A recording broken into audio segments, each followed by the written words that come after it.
जगन्नाथ दर्शक बंधु आपण मानु स्वागत करछि रकेशन यात्रा गपसप रे मु राजेंद्र।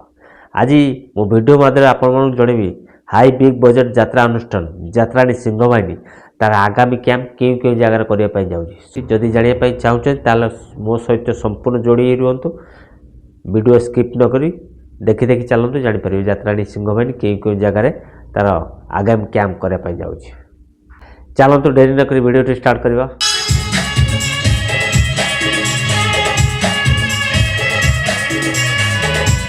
यात्रा सिंहवाहिनी तार आसंता 18 तारिख रु 20 तारिख पर्यंत नाटक मंचस्थ करिवो। आलुनटा एरकोणा महांगा कटक रे मन रहिला। एरकोणा महांगा कटक रे यात्रा सिंहवाहिनी तार 18 रु 20 तारिख पर्यंत नाटक मंचस्थ करिवो।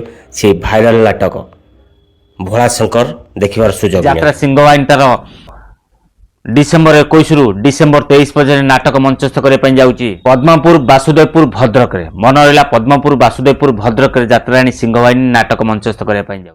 से यात्राणी सिंहवाहिनी डिसेम्बर 24 रु डिसेम्बर 26 पर्यंत नाटक मंचस्थ करने जाऊँगी हाथीगढ़ जलेश्वर बालेश्वर।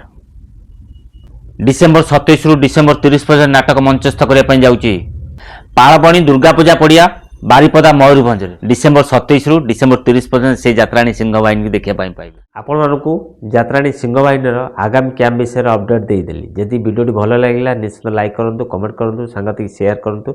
जदि नुआ कर वीडियो देखते मो चैनल को सब्सक्राइब कर रखु।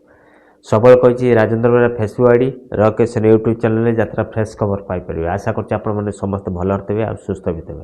जय जगन्नाथ।